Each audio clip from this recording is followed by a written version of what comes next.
I'm Kevin Hatfield, the Assistant Director for Academic Initiatives with Residence Life. I'm also an adjunct instructor with the History Department, and it's my honor to welcome all of you on behalf of University Housing to the Living Learning Center Performance Hall this evening. And I'd also like to thank all of you for showing up for this evening's community conversation panel, which is titled All That Jazz, an Exploration of an American Musical Art Form and Cultural Movement. And just to recap, the Community Conversation Series is a living learning initiative of University Housing.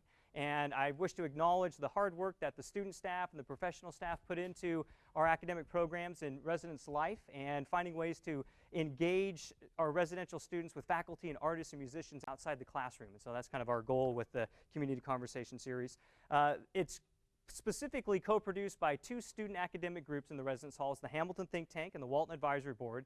And this evening's panel was organized by the Walton Advisory Board, which meets every Wednesday. I've got to get the plug in here. Every Wednesday at 5 p.m. in the Dement Lounge. And we're always looking for new members, so if there's anybody who would like to plan future events or topics, please join us. We'd love to have your critical thinking and ideas, so keep that in mind.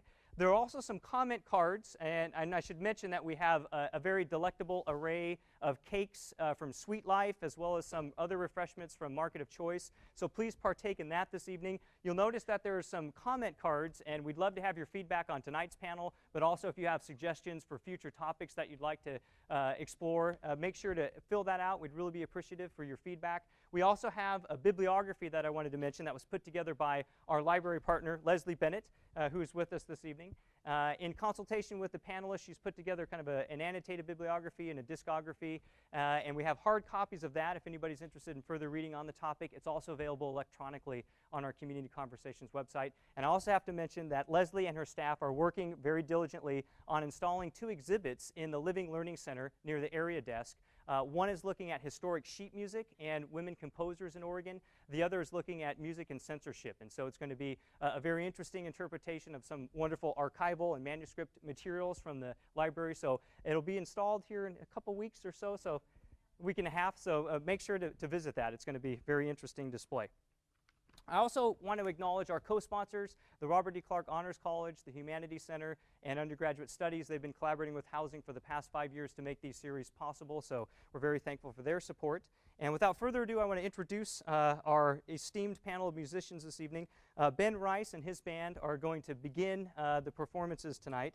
And Ben is one of the jazz combos. Ben's an undergraduate student at the University of Oregon. He's also part of our student staff in Res Life. And with Ben this evening is Adam, Kenny, Leo, and Merlin is sitting in with Ben's band as well. So welcome, Ben. Following Ben in our agenda will be David Larsen and the Jay Slaughterback Quartet. And David is behind me here, and Jay is sitting in the front of the room. They'll be performing next. David is the director of bands for Cottage Grove High School. And he's also an active musician and composer in the Eugene area. Following David Larsen and Jay Slaughterback will be Don Latarski, who is here in the center. Don is a jazz guitar instructor with the University of Oregon School of Music. He's also the leader of the Don Latarski Group and has performed at the Mount Hood Jazz Festival, the Salem Arts Festival, the Portland Art Museum, and the University of Idaho, to name a few venues. He's also the author of a popular series of guitar instruction books. And our final performer for the evening will be Michael Denny, who is also an instructor of jazz guitar with the University of Oregon School of Music.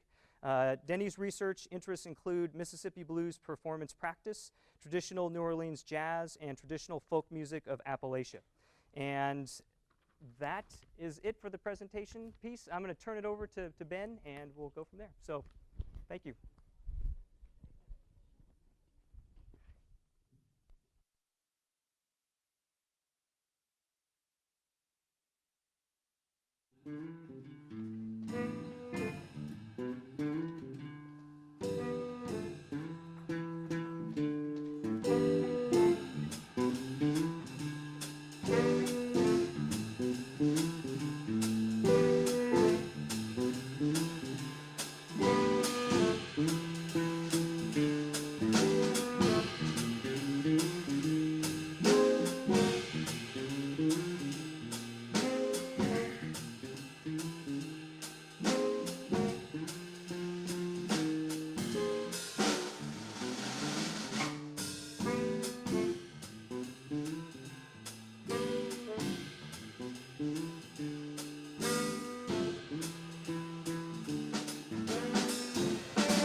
intro? Sounds good to me.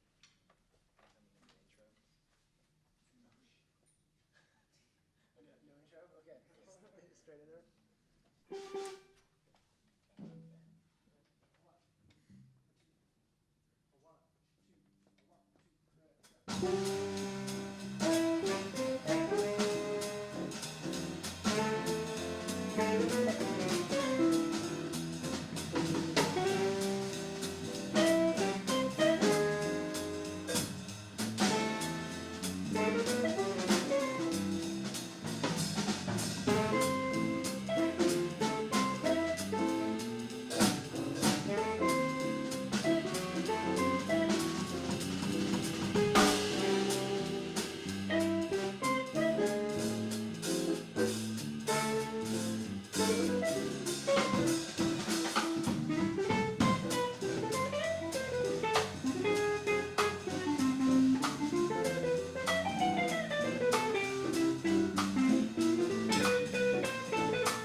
Caves up.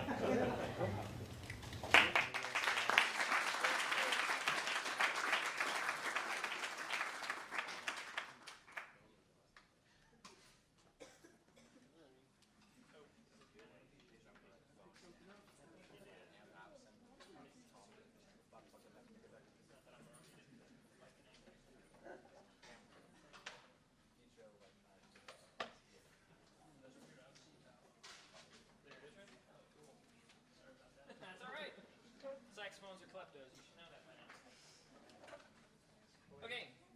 Well, while they get themselves settled, I'll do my formal introduction here. My name's David Larsen. I'm an alumni of University of Oregon. I did my master's in jazz composition here a couple of years ago. And I'm here to kind of talk to you tonight in the vein of exposure.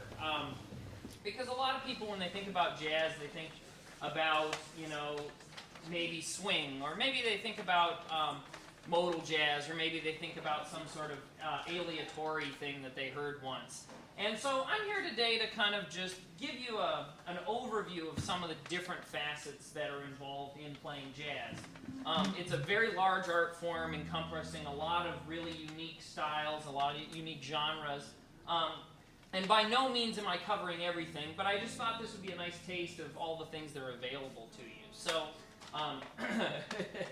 as you leave here tonight, I would hope the one thing you might do is when you log on to iTunes the next time, you'll go to the jazz section and just listen to a few things. Or the next time you're walking through Eugene and you see somebody playing, you might stop in and take a listen, because there's so much stuff here that's available to you, and Eugene's a pretty good town. There's a lot of talented people who play a lot around here, so you get a lot of opportunities to hear some great things. So anyway, what we're going to start off with today is a real traditional jazz piece entitled Ain't Misbehaving. It was written by Fats Waller in the late 20s, and this piece is kind of what I'll say, an example of some real early sort of melodic material that comes out of that time period.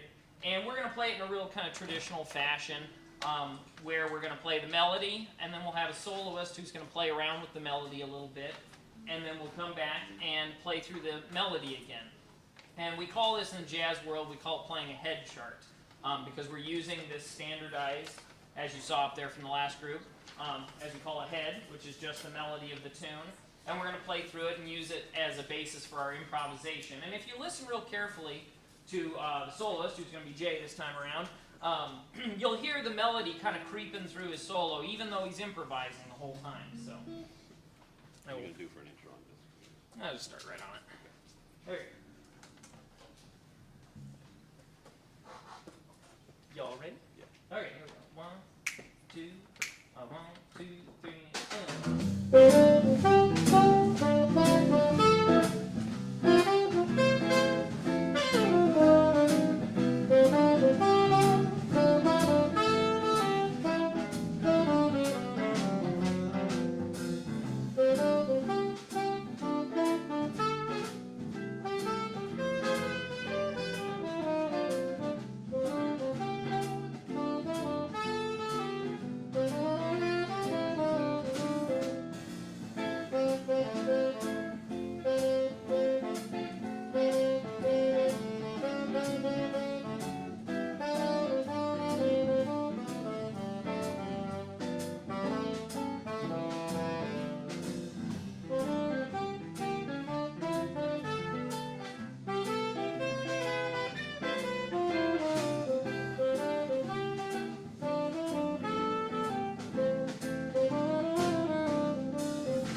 I said, traditional swing style stuff from the 1920s and 30s.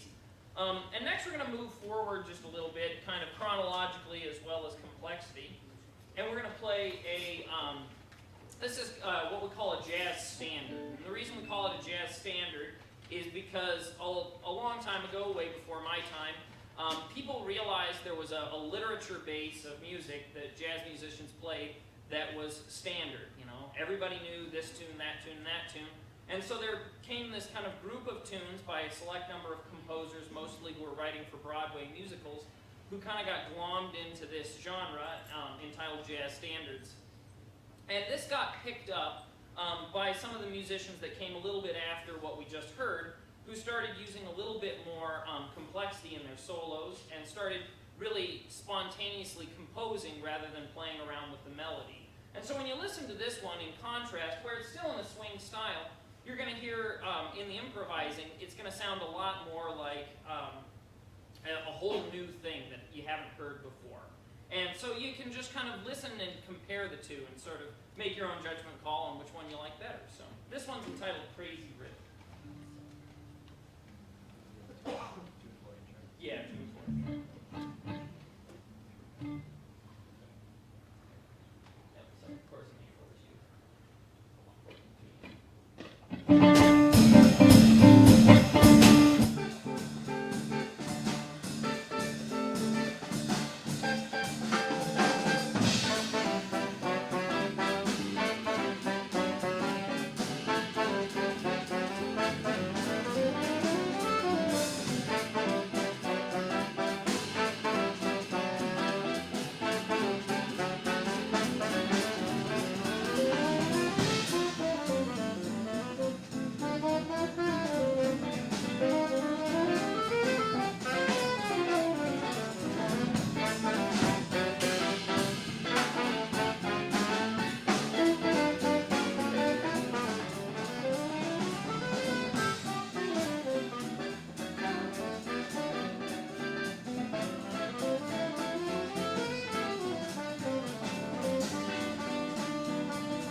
So anyway, moving right along, we're going to go in a drastically different direction. Now that you've had a little taste of quote-unquote swing music, we're going to step into some Latin stuff now. And just like swing, where there's a lot of different genres like bebop, hard bop, modal, and all these things, Latin has a lot of different flavors and feels to it too. And this one is just sort of a nice representation of a simple kind of slower Latin piece that we're going to play. It's entitled Always in My Heart, written by a guy that I cannot pronounce his name, Ernesto Lanusa, I believe.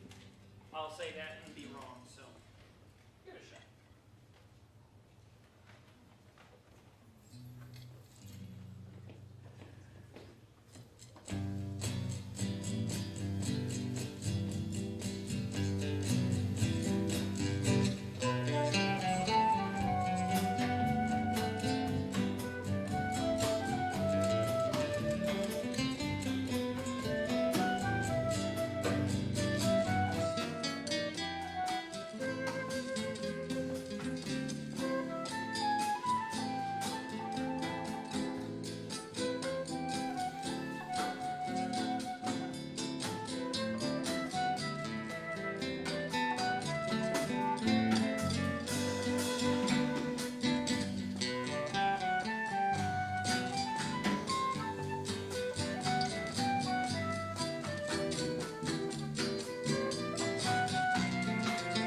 prominent bass player named Milt Jackson.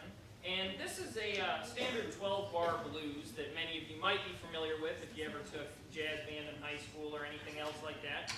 And what we're going to be doing with this tune is we're kind of demonstrating the ways in which we interact up here. Because as you probably noticed from the last group and from us, you know, we're giving each other little silent gestures and head nods and all sorts of things. And that's one of the beauties of jazz. Since it's not actually written down, you know, my solo is not on this page, believe it or not, it's just these little funny looking lines. We have to have this kind of silent language between us so that we don't get lost and we understand what's going on and can find where we are in the tune if we get lost and stuff. And so just take a listen to more than just who's soloing at any given time. And listen to the interaction there. We're going to purposely be doing a little heavy on the interaction this time just to kind of give you a taste of that. So, here we go. Feel that? Okay, here we go. 1, 2, 1.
Started in the 50s, but became very popular in the 1960s. A new form of music came out called rock and roll, which we probably all know.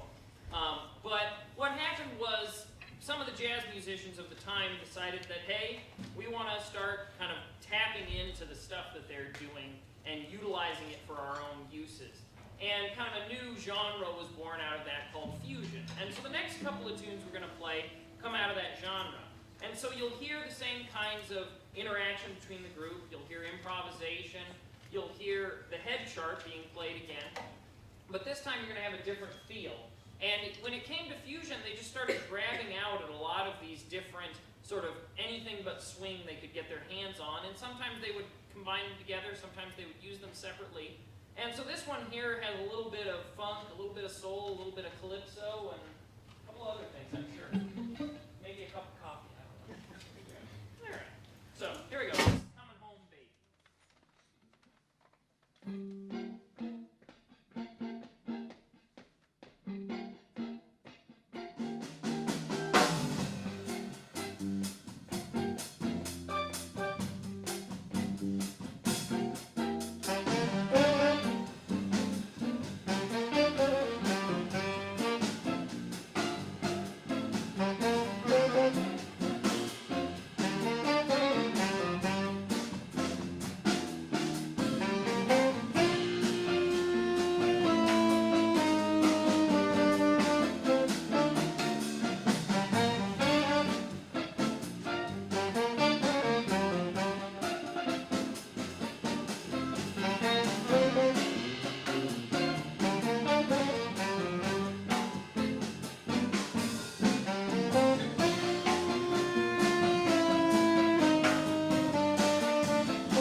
Here.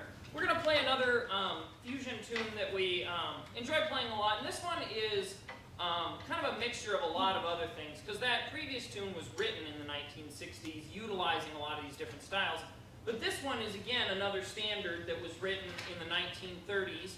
It comes from an opera called Porgy and Bess, and it's entitled Summertime, but musicians have been taking this tune, because it's such a wonderfully crafted tune, and changing and altering it and adapting it as time has gone by. And so this is just a little adaptation that we've adopted, and we're going to play it for you. And again, it's just kind of intended to give you one more kind of musical experience that you can take with you tonight. And again, hopefully you'll go out and pursue it a little bit. So, all right.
Thank you so much for all of you who came down, and I hope that you heard something you liked.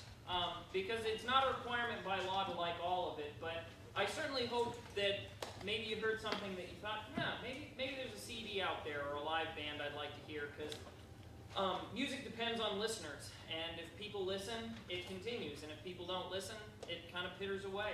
And all I'm here today to do is just open your ears to new possibilities of sound. So thank you very much, and I'd like to thank Jay Schlotterbeck for playing guitar with me. Bailing me out on drums yet again. And the initial bass player, Leo, for recycling all of that fun stuff for us. Oh, thanks.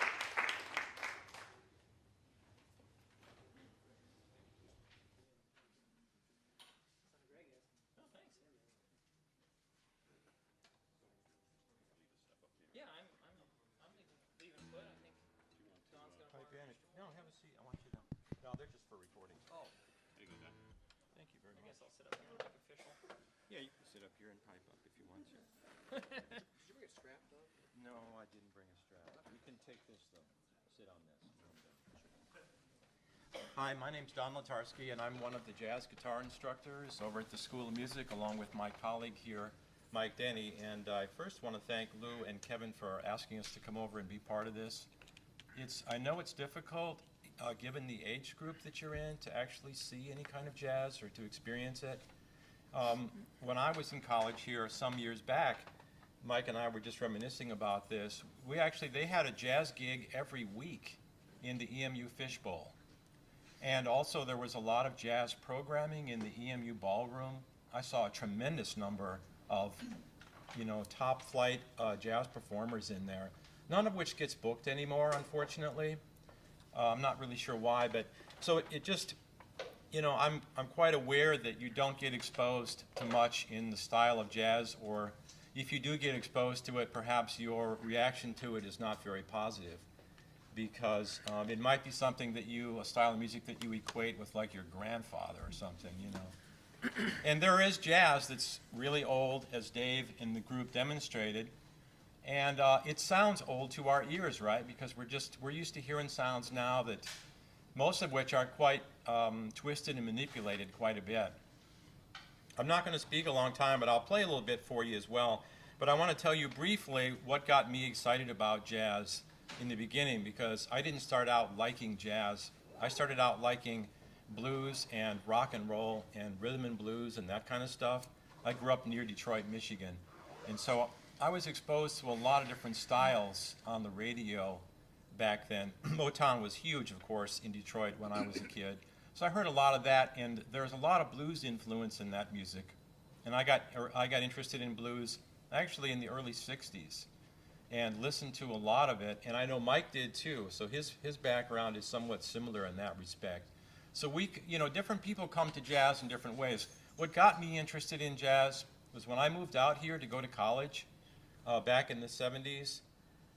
There were people in town, there were specifically guitar players in town that were playing some really cool stuff and some cool styles of music that I could not keep up with, and I couldn't hang with that. And I thought when I came here that I could actually play certain things pretty well. And then I realized that there's a whole nother field of music out there that sounds pretty cool to me, and I can't do it. And it was obviously jazz is an urban style of music. And it's more sophisticated than rock and roll, generally speaking, because you have a greater variety of chords. Typically, I'm going to show you some things like, in particular, how some simple sounds that you're all familiar with changed when jazz players got a hold of them. What was that? Sounds like an E7 chord. Is it in here? You're all familiar with this kind of sound. Just a standard kind of a bluesy thing, and I think everybody can relate to that. And what happened with jazz players is they evolved that particular type of sound, and they filled out this type of harmony here, and they made it a little bit bigger, a little bit more complicated sounding to like.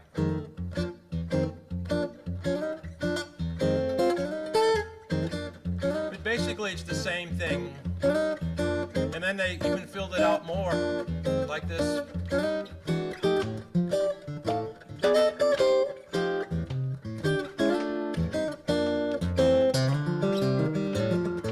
But it's still just really that when you break it down to the really simple part.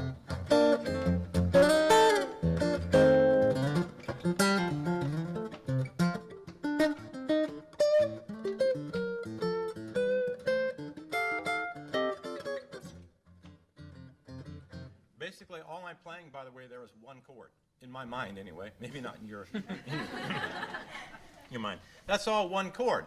And you see, as a jazz player, one of the things that, like I said, excited me was the fact that, well, I can take that one sound and I can play it in many different ways and create many different aspects and ways of perceiving the same sound. Now, jazz, as Dave and the group pointed out, doesn't always have to be about swing. To me, when I hear like hip-hop music, that has a tremendous amount of swing in it, and so they're borrowing a lot of elements from jazz when you listen to that. If you like that style of music, there is a connection there between hip-hop and jazz. And, you can explore that. If you want to get started in jazz or even exploring some of it, you might start from that perspective and go back and listen to something like Herbie Hancock. Listen to him playing like Cantaloupe Island or Watermelon Man. Those are very approachable tunes, and they're a lot of fun to listen to because they're not overly complex. They have a groove to them. A lot of people, when they listen to jazz, they can't find the beat, and that's because the beat is not obvious if you're not used to listening to it and your ear is not trained to detect where the beat is. It's hard to find it because people are kind of playing around the beat instead of playing obviously on the beat like you hear in rock and roll. Or in rap and that kind of stuff, where the beat is really strong, it's really simple, and it's easy to find the groove, and it's easy to get into it. But jazz can be also very experimental. And that's also something that's really fun. In the essence, what you have to remember that's happening with jazz players and musicians is that the essence of the whole style is personal self-expression. It's to do something that nobody else is doing because you're doing it, you're doing your own thing. And so if you want to play the blues, you're going to try to play the blues like nobody else is playing it. You listen to the other people, that have come before you, and you copy things and you learn from them. But if you keep doing that, eventually you come out with your own thing. And that's what still attracts me. It still keeps me interested in jazz. It's not necessarily, I don't like all styles of jazz, by the way. It's huge in its scope, and there's certain things I really don't care to listen to. I personally don't care to listen much to Dixieland jazz. That's just my thing. And there's other styles of jazz that I'm not real fond of too. I won't get into them, but what attracted me again to jazz was the stuff that's really had a groove to it. And I mentioned in the bibliography that's floating around, some of the early stuff by, like, say, George Benson, who's a guitarist.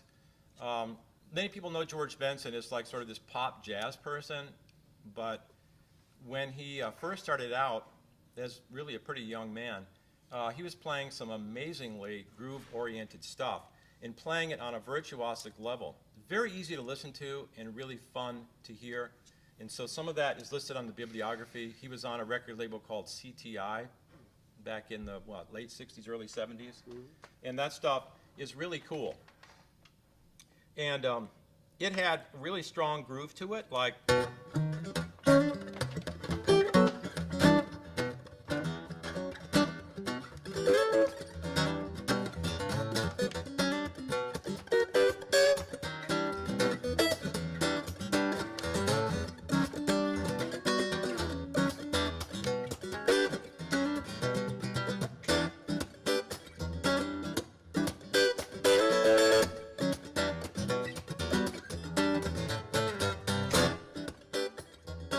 that easy.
That's, again, was one chord, by the way.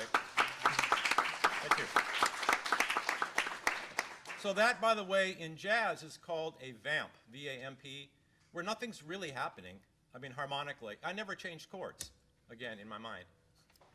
I just played variations on the same sound. So that's kind of fun. But, you know, I could play some standard stuff for you as well, but I think what I'm going to do right now, I just wanted to give you a really brief reason that you might want to check out some jazz. Not all of it. You know, just test it and see if you can find something that you enjoy.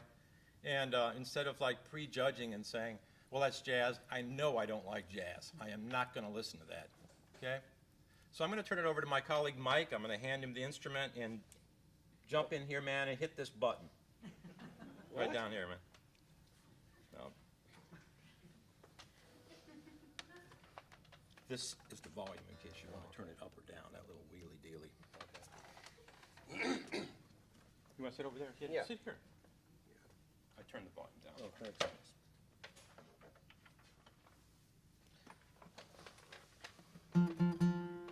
So here? See that little wheelie? Yeah. turn it up. Yeah, there you go. So he's not used to this guitar, so you don't know what's going to happen.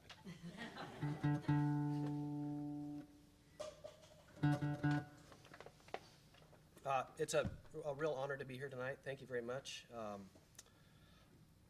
I really appreciate the comments of David and Don, so I think I'm just going to play a Duke Ellington tune. This is called In a Sentimental Mood.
You know, I would just say, let's have some question and answer time.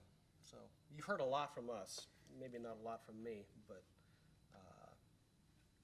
does anybody have any questions for any of us?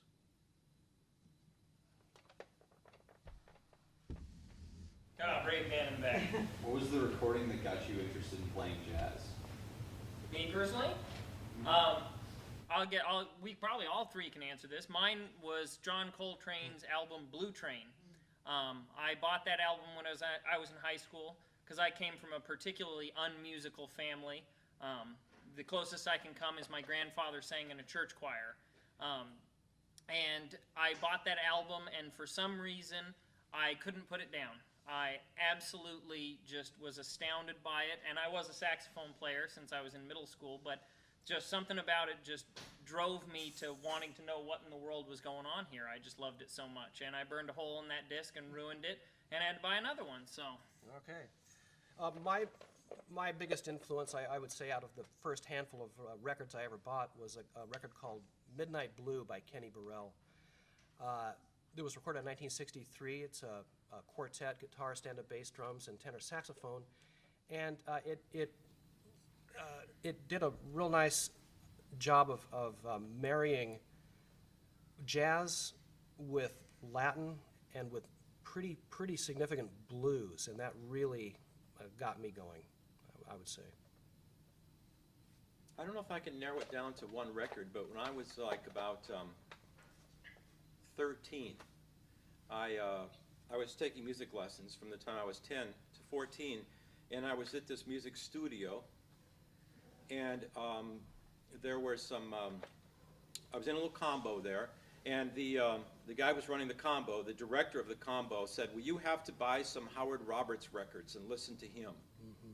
Now, he's deceased, actually lived in Oregon for a while, but he's the guy that actually put together the curriculum at a place in Los Angeles called the Guitar Institute of Technology. I think it's just called, what's it called now? Musicians Institute, MI, right? Anyway, so he was very influential. So I had these sounds running around in my head, and he was a very funky kind of blues guitar player. He played on a lot of Hollywood film scores and commercials and soundtracks and stuff. But he made his own recordings as well, and those recordings were really good. They've been reissued, by the way, and they're also very easy to listen to. They're not like 15 minutes per song kind of thing or anything like that. They're nice little succinct, pretty cool playing. It's virtuosic too, by the way. Mm-hmm. I mean, he was just a fantastic player. Yeah. What was his name? Howard Roberts. Real easy name to remember. And again, you can buy that stuff on CD now. And it's probably on iTunes. You can go and check it out. We also have some recordings of it in the library. Well, there you go. And they're cheaper over there. Yeah, but there's a lot of great, recordings. Some of the early stuff, in particular, when jazz started coming into the '60s, especially, they really started bringing in this funky side of it, so that they were trying to appeal to more people, trying to sell more records. One guy that we didn't mention that you actually have to listen to, I think it's on the bibliography, is Wes Montgomery. And there's a recording that I mentioned on this, on the bibliography that was so graciously compiled for you guys, is a record called The Dynamic Duo. Now it's got like the world's most famous jazz organist on there. He was a real wild man. His name is Jimmy Smith. And then Wes Montgomery together paired up, and they were on par with each other in terms of pushing each other to greater and greater improvisational feats. And that is a phenomenal record. Just absolutely unbelievable. The next brave soul. Who here listens Oh, to... Oh, there we go. I'm doing a history research paper on the role of music during the Third Reich of World War II. Do any of you have any input about jazz during that time? Anything that changed about it or any influence it had during the war?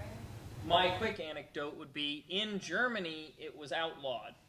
And there was a great movement of German youths to try and bring jazz, Benny Goodman, and swing music to Germany, and they were persecuted and arrested for it. There's a great movie called Swing Kids that is a dramatization of a group of kids in Berlin who are doing this.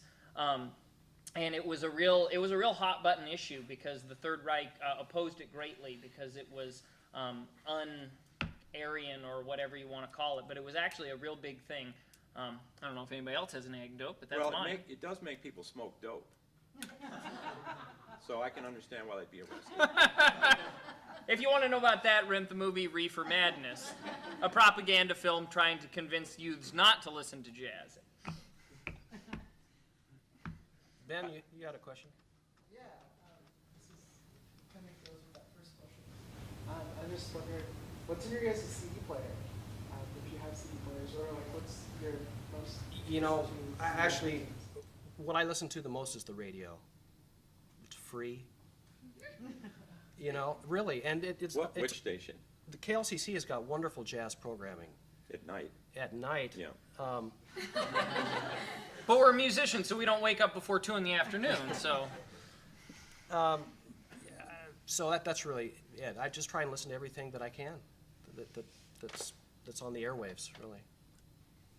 I guess I can jump on that landmine too. Personally, I listen to a lot of what's obscure now, but I listen to a lot of West Coast jazz.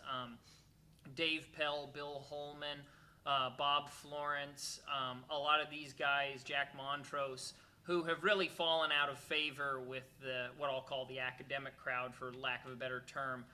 But it was a real interesting style coming out of the Hollywood movie scoring scene.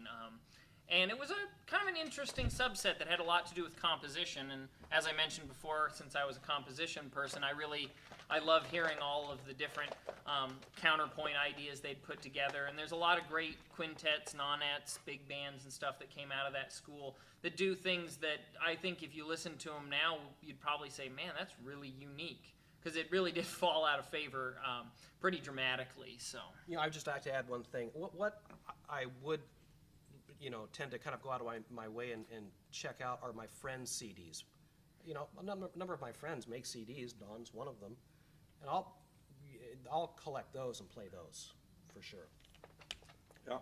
I do listen. I have an iPod, which I listen to every day as I go walking in the morning, and I'm not listening to very much jazz on there at all, but I'm listening to this Lebanese oud player named Marcel Khalifa, who is absolutely unbelievable. And then there are two women who have a couple of CDs. You should get these. One is a Brazilian woman named Ciu, just spelled C-E-U. And it's it's new record, and she is like, it's kind of slightly hip-hop-ish, but yet it has this Brazilian quality about it, because she's obviously singing in Portuguese. And it's really cool.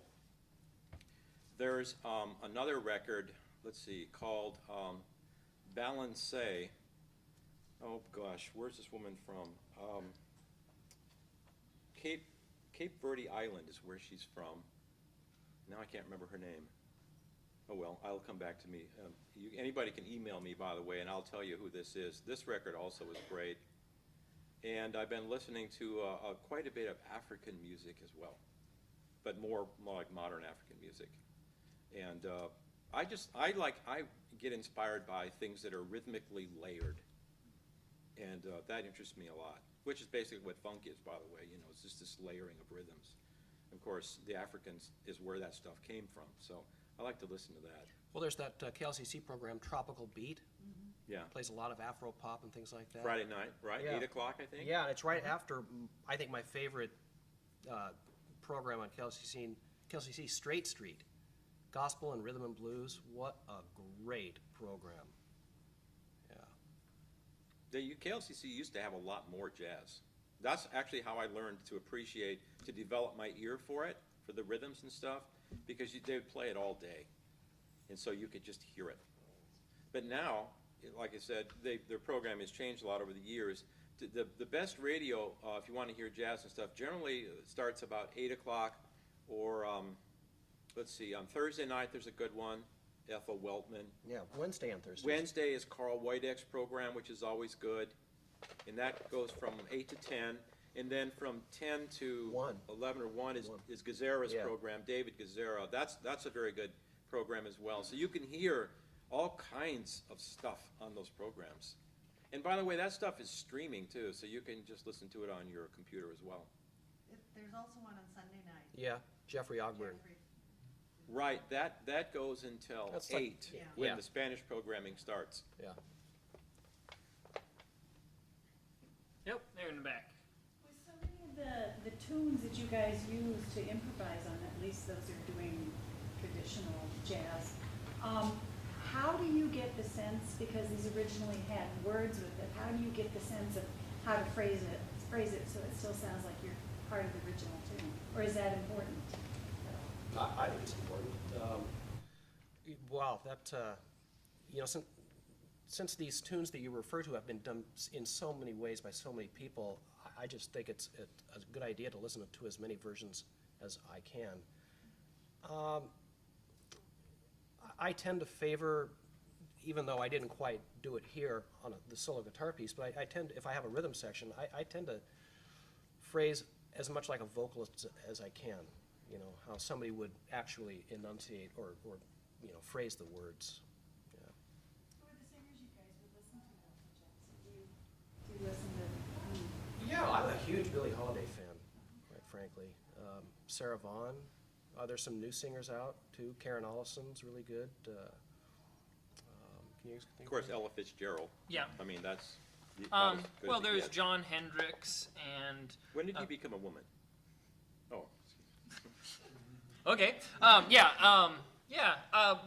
actually, you know, were we talking about women? I have no idea. I think she just asked for singers. Oh, okay. Jon Hendricks had a famous group called Hendricks, Lambert, and Ross that took bebop standards and put words to them, taking the phrasing of horn players and kind of doing the vice versa. To jump on your question, too, I can almost sing all the words to most of the standards that I play because I personally am singing them in the back of my head because I find that that's a real core place because it's kind of where the melody came from. And like Mike alluded to, it's kind of how I hear that phrasing, you know, when I'm listening to how I might rhythmically alter it, because I never played one of those heads that I played exactly as it's written on the page, but knowing how it's phrased with the way the lyrics line up really helped me sort of align things better, so. I thought of the woman's name whose record you have to buy, and her name is Sarah Taveras, Tavares, and that record is Balancé. I've listened to that about 200 times now, and I have not gotten tired of it. And the same thing with the CU record, which I listened to again this morning.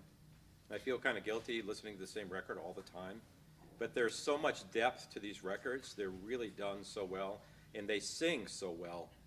And it's not like there's no gimmicks going on. It's just these people really can deliver. Yeah. I'm going to ask Don and either of you might reply to you. Do you still play the blues? And if anything, what do you have to change about your mentality when you go back to where you started at? I play a lot of blues.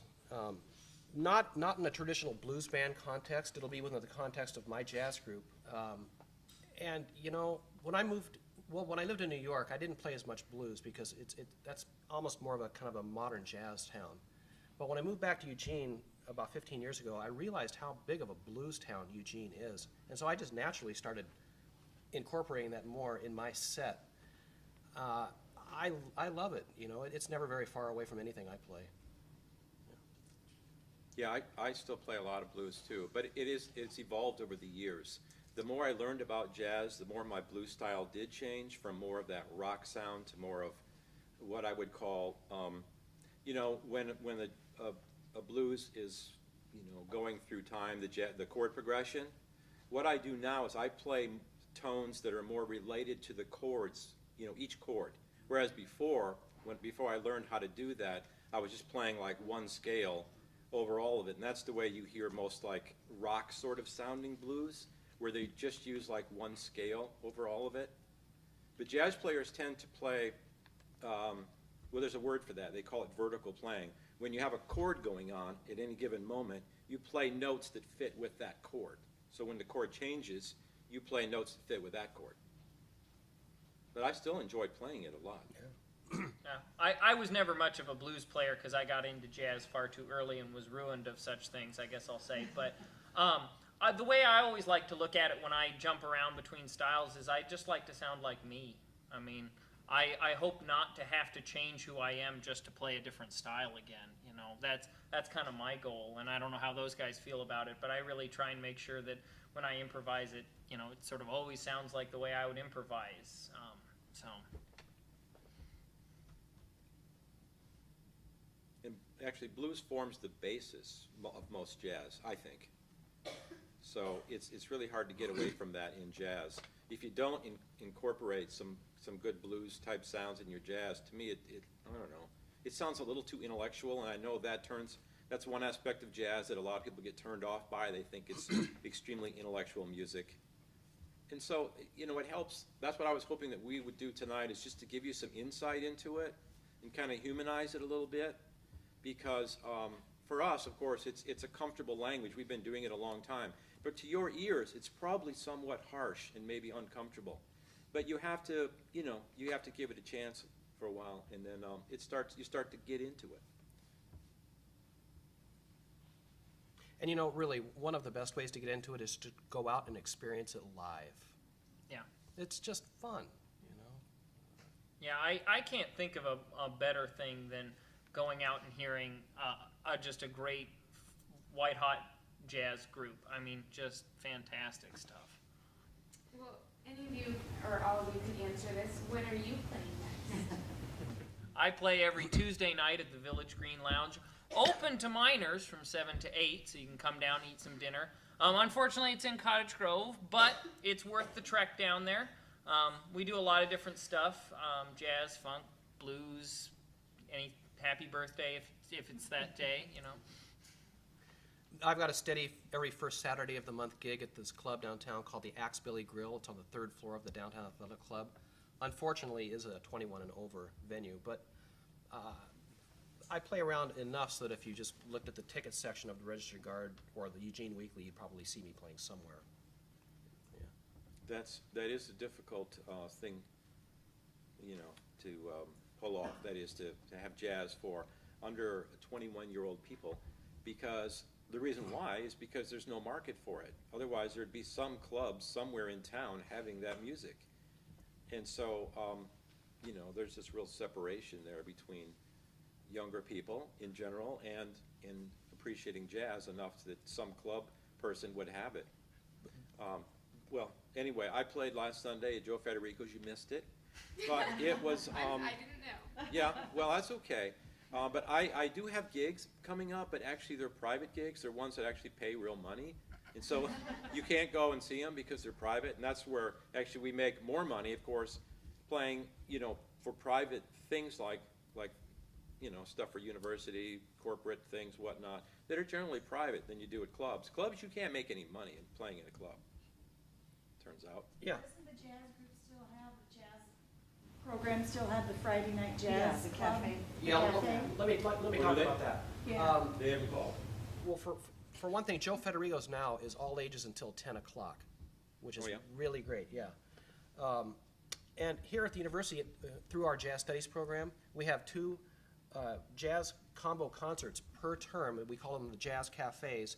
They're at the School of Music over there at Bell Hall in room 178, and they start at 7:30. Usually 4 groups perform per cafe, and we have appropriate lighting, and you can draw on butcher paper with crayons. There's some soft drinks. Well, you know, it's just... Those crayons are very important to the atmosphere, let me tell you. I've been there. Well, you know, you see that kinds of activity in certain clubs in Portland, too. It's more of an informal cafe atmosphere, and it turns out to be really, really nice. They're always well attended. Our 2 cafes this term will happen in late May, so look out for those. And I'll throw a plug out for university housing. There's going to be a jazz concert here on May 17th. I believe it starts at 8 p.m. It's going to be a swing dance. I can plug for it because I'll be here doing it. But it's going to be a lot of fun. We did one in December here. Had a lot of fun doing it, and we're going to be doing it again. So it'll be in this room, so you know where to go. Also at the Shed downtown, they have a fair amount of jazz that comes through that's really, you know, very professional, high-end jazz. Gosh, what's coming up there soon? Well, Dave Brubeck is coming to town, the legendary pianist. He'll be here in a couple of weeks with Ramsey. with Ramsey Lewis. Yeah, Ramsey Lewis. But I know that there's stuff coming up. Bill Frizzell's coming back in early June, I think. Mm-hmm. And he's a guitarist, very quirky player. Sometimes he's really great, and other times you can't understand what he's doing at all. Kind of like Bob Dylan. Yeah, he's... But it's worth a check, I'll tell you. It's worth looking at. Yeah. About 2 months ago, they had a Brazilian guitar night down there that was phenomenal, down at the Shed. I thought it was phenomenal anyway. There was a lot of jazz involved with that, but also just a lot of great guitar playing. But you do have to actually kind of go out of your way to find some jazz. It's just not popping up out of the ground. You know, right now, it's definitely not. But I'd love to see, you know, jazz brought back to the campus on a regular basis, like maybe Fridays or something, Friday afternoons or something down there in the fishbowl or outside the EMU there. Or even here. Yeah, or just some place where there's some traffic, you see, where people can actually get some exposure to it. play? Sure. Yeah. Yeah. Yeah. Well, I think we've unfortunately reached the conclusion of our formal part of the panel, but join me in thanking